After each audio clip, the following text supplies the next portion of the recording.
गोलू कई सालों से अपने गांव में पानी पूरी का ठेला लगा रहा था। जो कोई एक बार उसके हाथ की बनी पानी पूरी खा लेता, वो उसके पास बार बार पानी पूरी खाने आता था। गोलू खुश था। वो बड़े ही प्यार से सबके लिए पानी पूरी बनाता था।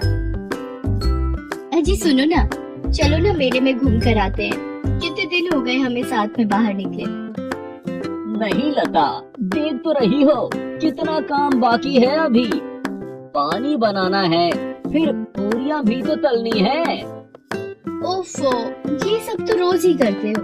एक दिन अगर आपका पानी पूरी का ठेला नहीं लगेगा तो लोग भूखे मर जाएंगे क्या? बताओ, कहते हैं औरतों को पानी पूरी से बहुत प्यार होता है। तुम अकेली हो जो पानी पूरी से इतना चिढ़ती हो। क्यों न चिढ़ूं? तुम ही बताओ, सुबह शाम बस पानी पूरी बनाने और बेचने में ही लगे रहते हो। मेरी तरफ जरा भी ध्यान नहीं देते। कितने दिनों से कह रही हूँ कि मेला घुमा लाओ, लेकिन तुम मुझे सुनते ही नहीं हो। पता है मेला कल खत्म भी हो जाएगा। अच्छा भगवान, अब नाराज मत हो।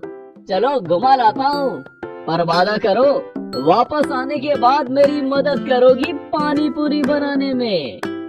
हाँ हाँ कर दूंगी, बस अभी जल्दी चलो। गोलू अपनी पत्नी लता को लेकर मेले में चला जाता है।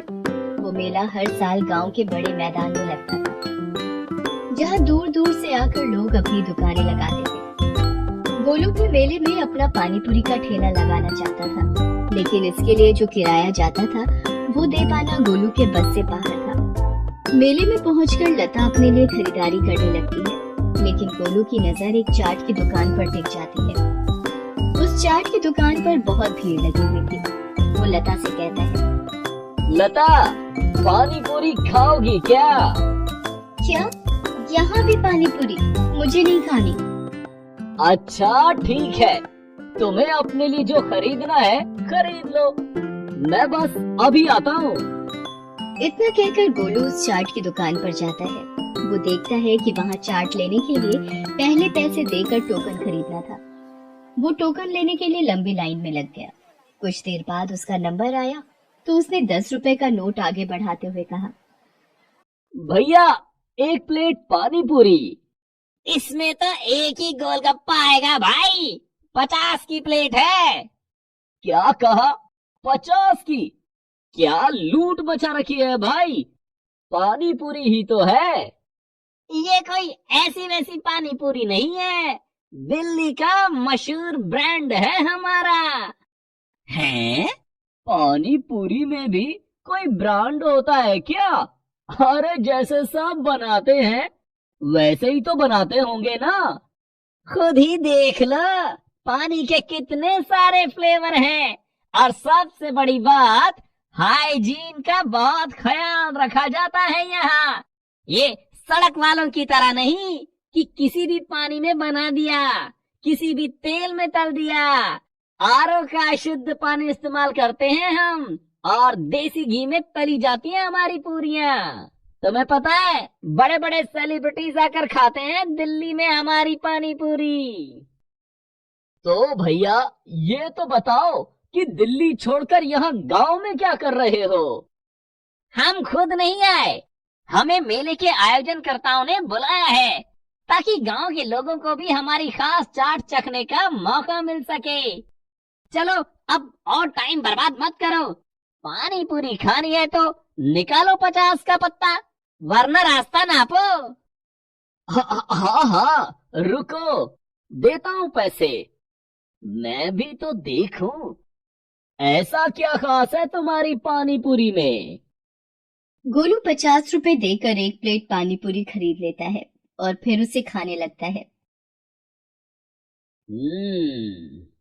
ठीक सी ही है, उतनी खास तो नहीं जितनी कि ये बोल रहा था। ये देखो, मुझे एक प्लेट के 10 रुपए देने में इन गांव वालों को कितनी आफत पड़ती है, और यहाँ लाइन लगाकर लूटने को तैयार खड़े हैं। गोलू ये सब सोच ही रहा था कि तभी लता उसके पास आती है और गुस्से से कहती है, ये क्या, घर में पानी पूरी कम है क्या जो यहाँ इतनी महंगी पानी पूरी खा रहे हो? लता, वो मैं देखना चाहता था कि इसकी पानी पूरी में ऐसा है क्या जो इतनी महंगी होने के बाद भी लोग यहाँ लाइन लगा कर खड़े हैं। कुछ खास नहीं है, बस नाम बड़ा है। लोग यहाँ एक प्लेट खाएंगे और पूरे साल बड़ी शान से बताएंगे कि दिल्ली वालों की पानी पूरी खाई थी उन्होंने मेले में। अच्छा, ऐसा है क्या? हाँ, ऐसा ही है। चलो अब घर चलते हैं। मुझे जो चाहिए था मैंने सब खरीद लिया, और घर चलकर तुम्हारी पानी पूरियां भी तो बनवानी है। अरे हाँ, चलो चलो जल्दी चलते हैं। गोलू और लता घर वापस आ जाते हैं। उन्हें लौटने में काफी देर हो गई थी, इसलिए उस दिन गोलू ने शाम के वक्त पानी पूरी का ठेला नहीं लगाया। रात हो गई थी, लेकिन गोलू की आंखों से नींद गायब थी। क्या हो गया जी, सोते क्यों नहीं? लता, मैं सोच रहा हूँ कि कब तक ऐसे ही 10 रुपए की एक प्लेट बेचता रहूंगा मैं। इससे आगे कुछ तो सोचना ही होगा। तो 15 रुपए की प्लेट कर दो। नहीं, इससे भी काम नहीं चलेगा।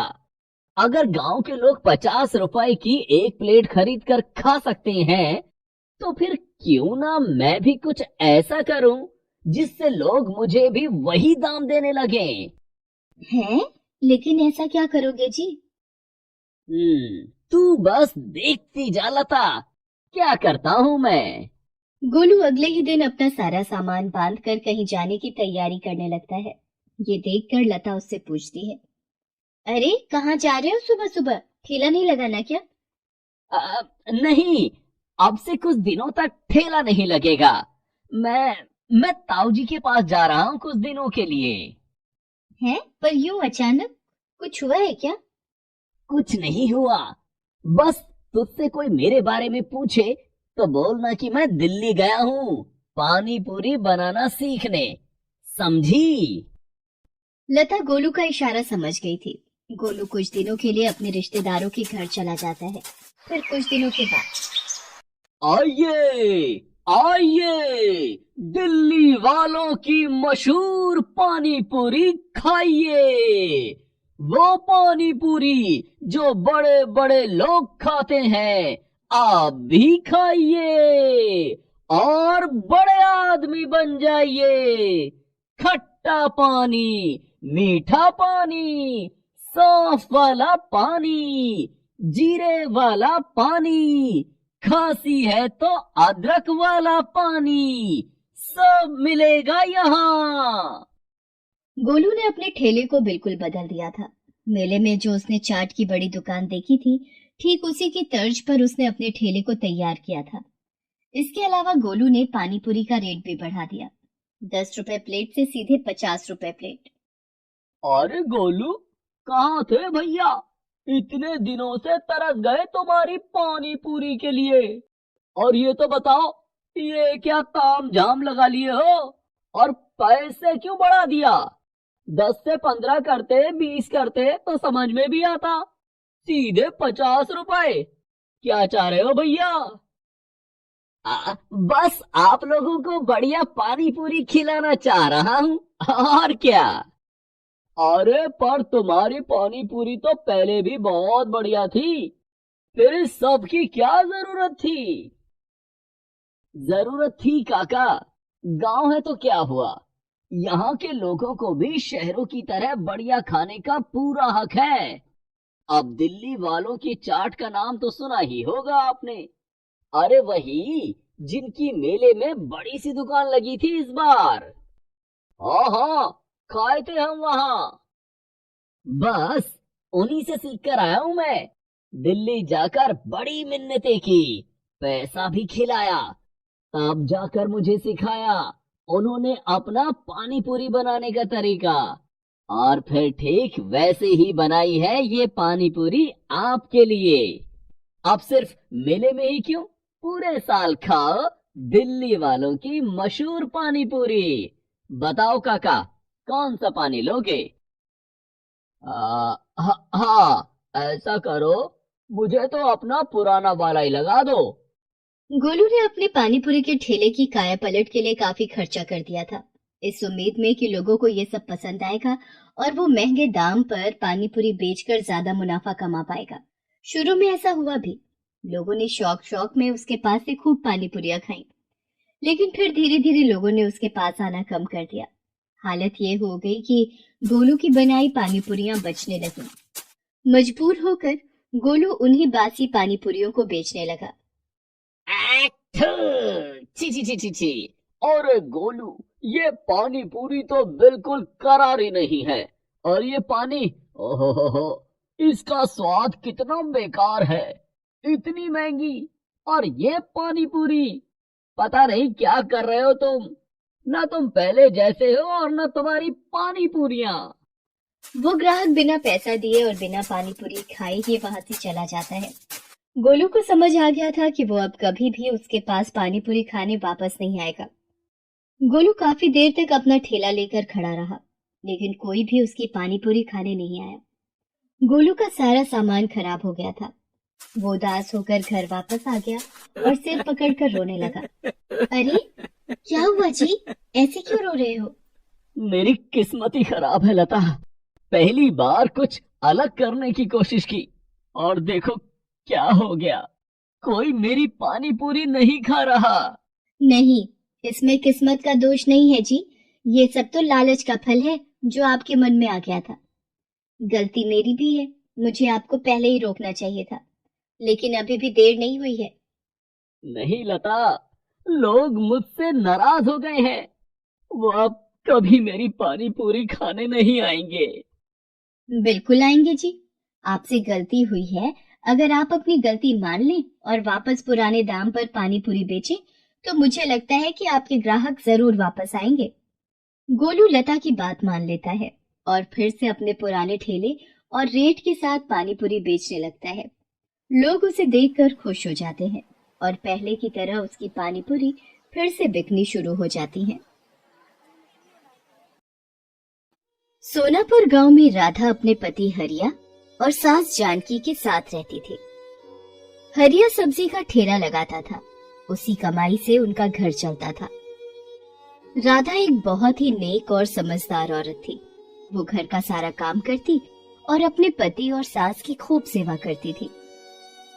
राधा और हरिया अपने सादे से जीवन में बहुत खुश थे, लेकिन राधा की सास जानकी एक दुष्ट औरत थी। वो राधा के हर काम में कोई न कोई कमी निकालती और उसे ताना देने का कोई मौका नहीं छोड़ती।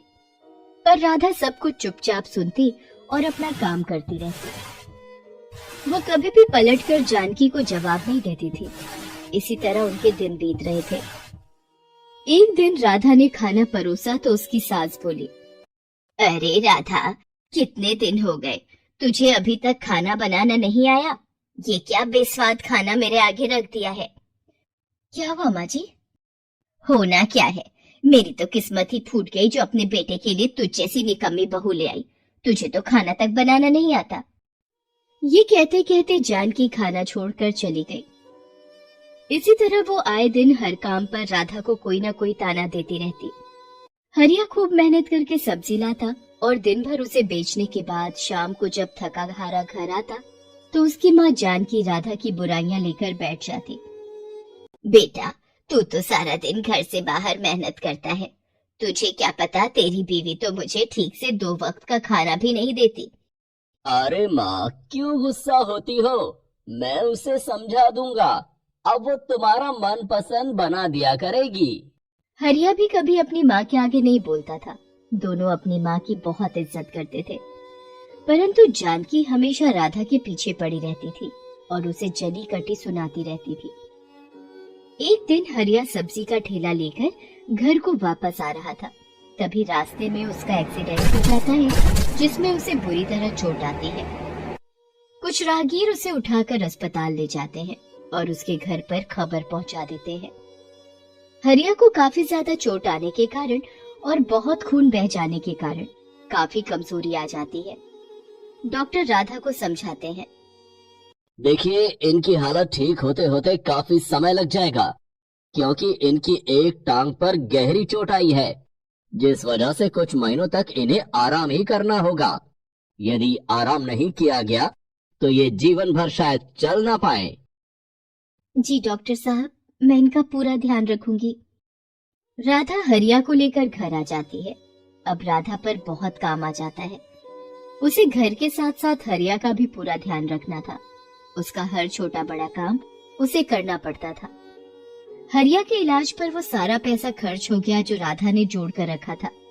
अब तो घर में राशन के लिए भी पैसे नहीं थे। राधा को बहुत चिंता हो रही थी कि राशन कहाँ से आएगा। जानकी भी उसे ताने मारती रहती थी। अरे मनहूस, तूने तो अपने पति को अपाहिज बनाकर बिस्तर पर लिटा दिया। अब इस बुढ़ापे में क्या मैं राशन का इंतजाम करने जाऊंगी?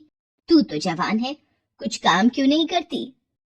राधा जानकी की ऐसी बातें सुनकर बहुत दुखी और चिंतित होती थी। वो कुछ काम नहीं जानती थी जिससे कि पैसा कमाया जा सके। हे भगवान, ये कैसी परीक्षा की घड़ी में तूने मुझे डाल दिया है। अब मैं घर को संभालूं या कमाने के लिए बाहर जाऊं? मैंने तो कभी कोई काम किया नहीं। भगवान आप ही मेरी मदद करें। राधा स्वभाव की बहुत अच्छी थी। इसी कारण पड़ोस के लोगों ने उसकी काफी मदद की, जिससे कि अब तक उसका गुजारा चल रहा था। परंतु अब केवल 2 दिन का ही राशन बचा था। राधा चिंतित हो रही थी और घर के बाहर मुंडेर पर गहरी सोच में बैठी थी। तभी वहां एक साधु बाबा आते हैं। बेटी, क्या इस भूखे साधु को कुछ खाने को मिलेगा? राधा सोच में पड़ जाती है कि उसके पास तो अपने खाने के भी लाले पड़े हैं और ऐसे समय में इस साधु बाबा को क्या खिलाए। परंतु राधा स्वभाव की बहुत अच्छी थी, जिस कारण वे उन्हें मना नहीं कर सकी। उसने सोचा उसके हिस्से का जो रूखा सूखा पड़ा है वो वही बाबा को दे देती है। आप यहाँ बैठिए बाबा, इस गरीब के घर में जो रूखा सूखा है वही ग्रहण करें। ये कहते हुए राधा थाली में भोजन परोस लाती है और साधु बाबा के आगे रख देती है। बेटी, मैं तुम्हारे चेहरे पर चिंता देख रहा हूँ। मुझे बताओ, तुम्हें क्या कष्ट है? नहीं बाबा, कुछ नहीं। परंतु बाबा के बार बार पूछने पर राधा उन्हें अपनी सारी परेशानी बता देती है। मैं जानता हूँ कि तुम बहुत परेशानी में हो, फिर भी तुमने मुझे भोजन खिलाया। तुम एक बहुत नेक औरत हो, इसीलिए मैं तुम्हारी मदद करना चाहता हूँ। आप मेरी मदद कैसे करेंगे? साधु बाबा एक कपड़े सीने की मशीन राधा को देते हैं और कहते हैं, देखो बेटी, इस मशीन में जादू है जो तुम्हारी मदद करेगी। तुम इसे अपने पास रखना। तुम्हें जो भी सिलना आता है, तुम वही कपड़े सिलना शुरू करो। बाबा, मुझे तो केवल बच्चों के कपड़े सिलने आते हैं, परंतु मैं घर से बाहर नहीं जा सकती क्योंकि मुझे अपने पति का भी ख्याल रखना होता है। हाँ, मैं सब समझता हूँ बेटी, तभी तो मैंने तुम्हें ये जादुई मशीन दी है जो तुम्हारी मुश्किल आसान कर देगी।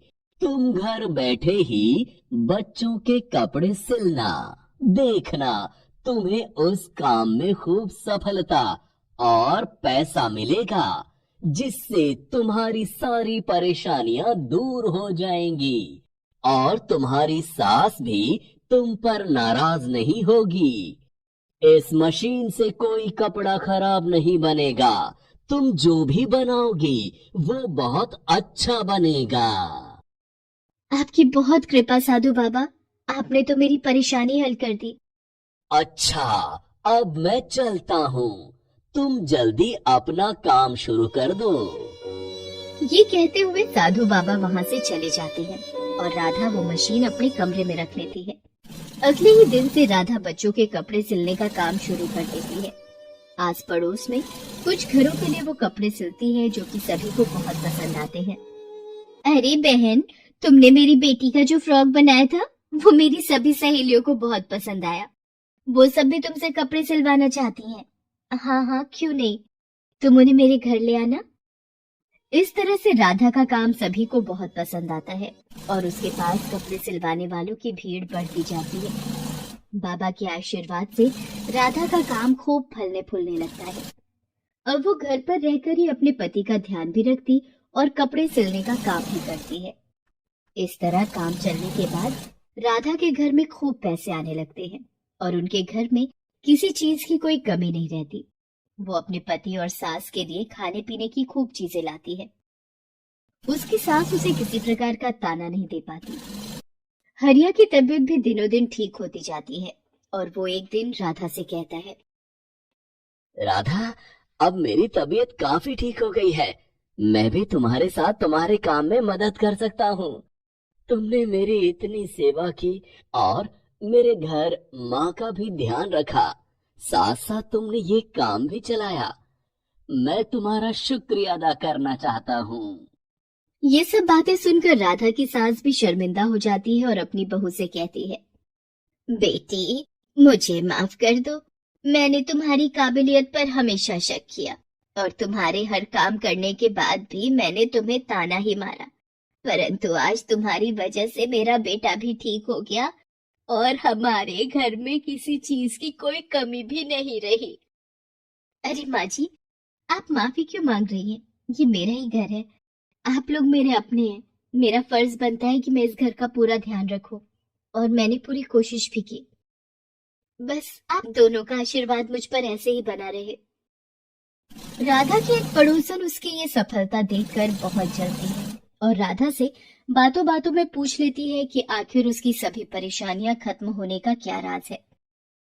उस पड़ोसन को जैसे ही पता चलता है कि राधा के पास एक जादुई मशीन है, वो जलन के मारे पागल हो जाती है और उस मशीन को चुराने का विचार बनाती है।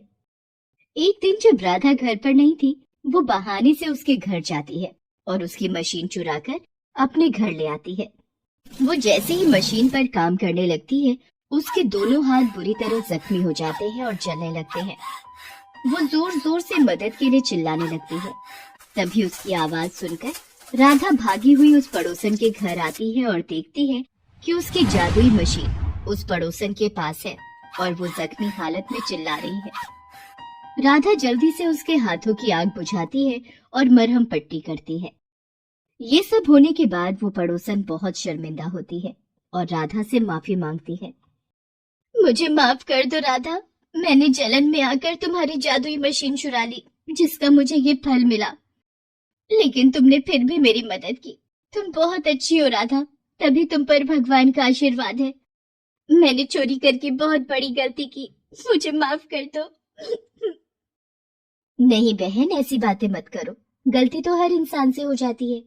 तुमने अपनी गलती मान ली, यही बड़ी बात है। पर मुझसे वादा करो कि आगे से तुम ऐसा कोई काम नहीं करोगी। ये कहते हुए राधा अपनी जादुई मशीन उठाकर अपने घर ले आती है। हरिया भी राधा के काम में ही उसका हाथ बटाने लगता है और बाजार से सामान लाना, ले जाना और कपड़ों की सप्लाई दुकान पर देकर आना जैसे सभी काम वो कर लेता है। और बाबा के आशीर्वाद से उनके घर का माहौल भी अच्छा हो जाता है और तीनों खुशी खुशी रहने लगते हैं। Please subscribe this channel.